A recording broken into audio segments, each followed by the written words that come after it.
దేవుని పిల్లరా, దేవుని కుమార్తెలారా, తెలుసుకోండి. వివాహాలు చేసుకుని బిడ్డలు కనేసినంత మాత్రము చేత ప్రతి స్త్రీ తల్లి అయిపోదు. ఏ తల్లి అయితే దేవుని చిత్త ప్రకారం బ్రతుకుతుందో, దేవుని ఉద్దేశంలో నెరవేరుస్తుందో, ఆమె దేవుని దృష్టిలో తల్లి అవుతుంది. ఇది యేసుక్రీస్తు గారు తన కన్న తల్లిని గురించి చెప్పినటువంటి మాట. అమ్మా, నువ్వు నన్ను కన్నావు, ఓకే, నేను కాదనట్లేదు. కానీ నా అసలు తల్లి ఎవరో తెలుసా? నా తండ్రి చిత్తము చొప్పున పని చేసే వీళ్ళే, నా తండ్రి చిత్తాన్ని నెరవేర్చే వీళ్ళే నాకు తల్లి అవుతారు తప్పించి కన్నంత మాత్రము చేత నువ్వు నాకు నిజమైన తల్లి అయిపోవమ్మా అన్నాడు ఆయన. ఆలోచించండి, మీ బిడ్డలకు మీరు నిజమైన తల్లులు ఎప్పుడవుతారో తెలుసా? వాళ్ళని దైవ జ్ఞానంలో మీరు పెంచినప్పుడు. పెంచకపోతే మీరు పేరుకు తల్లులు అంతే, నిజమైన తల్లులు కాలేరు. మీరు నిజమైన తల్లులు కావాలి అంటే బాల్యము నుండే మీ బిడ్డలను దేవుని జ్ఞానంలో పెంచే ప్రథమ ఉపాధ్యాయులుగా మీరు మారాలి. ఉపాధ్యాయులుగా మీరు మారిపోవాలి. జ్ఞానాన్ని బోధించే, ఏ జ్ఞానము? జీవమునకై వేద శాస్త్రములను బోధించే ఉపాధ్యాయురాళ్ళు అయిపోవాలి మీరు. ఎందరవుతున్నారు ఈ రోజుల్లో? ఎందరవుతున్నారు? కాబట్టి మీరు నిజమైన తల్లులు కావాలి. మీ కూతుళ్ళు నిజమైన తల్లులు కావాలి. మీ మనుమరాళ్ళు నిజమైన తల్లులు కావాలి ఈ రోజు నుండైనా. అందుకే చెప్పండి, వాక్యాన్ని బోధించండి, వారికి వివరించి చెప్పండి. ఈరోజు మీరు విన్న మాటలన్నీ మీకు అర్థం కాలేదా?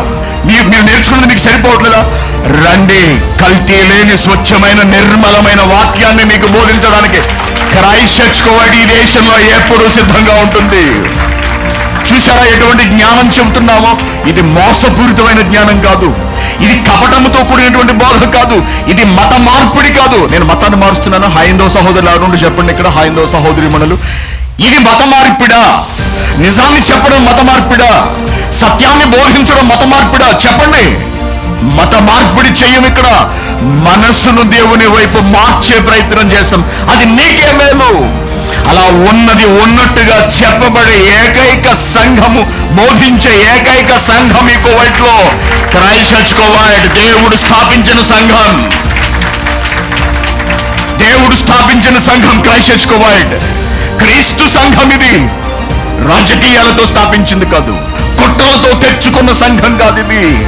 వాక్యాన్ని ప్రకటించగా దేవుడు సమకూర్చిన అత్యుత్తమమైన సంఘమే, మార్గదర్శక సంఘమే ఈ దేశంలోని క్రైస్ట్ చర్చ్ కువైట్. రండి, అందుకే అందరికీ అవసరమైన మహాజ్ఞానాన్ని బోధిస్తాం. మీ జీవితాలను మారుస్తాం, మీ కుటుంబాలను మారుస్తాం, సన్మార్గంలోనికి నడిపిస్తాం, సత్యమందు స్థాపిస్తాం, మీ మనస్సులను తేలికపరుస్తాం. మాకు మీరే డబ్బులు ఇవ్వాల్సిన అవసరం లేదు. మోక్షమునకు చేరుస్తాం మిమ్మల్ని. మోక్షమునకు, పరమాత్ముని చెంతకు చేర్చగలం. కాబట్టి దేవుని కుమార్తెలారా, మీరు మారాలి, మీరు నేర్చుకోవాలి. మీరు డిగ్రీలు చదవక్కర్లేదు, మీరు టీటీసీలు చేయక్కర్లేదు, మీరు బిఈడీలు చదవక్కర్లేదు. లోక సంబంధమైనటువంటి విద్యను మీరు అభ్యసించాల్సిన అవసరం లేదు. బైబిల్ అభ్యసించండి. ప్రపంచంలో ఏ టీచర్ అమ్మ మీ ముందు నిలబడలేదు. బైబిల్ నేర్చుకుని బిడ్డలకు నేర్పించే ఏ తల్లి ముందు, ప్రపంచంలోని ఏ టీచర్ అమ్మ, కలెక్టర్ అమ్మ కూడా నిలబడలేదు మీ ముందు. జ్ఞాపకం ఉంచుకోండి. అంత మహాజ్ఞానాన్ని బైబిల్ గ్రంథం మీకు నేర్పిస్తుంది. ప్రపంచంలో అత్యుత్తమ తల్లులుగా మీరు మారుతారు, అత్యుత్తమమైన తల్లులుగా మీ కుమార్తెలు మారుతారు, అత్యుత్తమమైన తల్లులుగా మీ మనుమరాండ్రు మారుతారు. దాంతో మీ కుటుంబాలు, మీ తరతరాలు దేవునిలో పచ్చగా వర్ధిల్లుతాయి.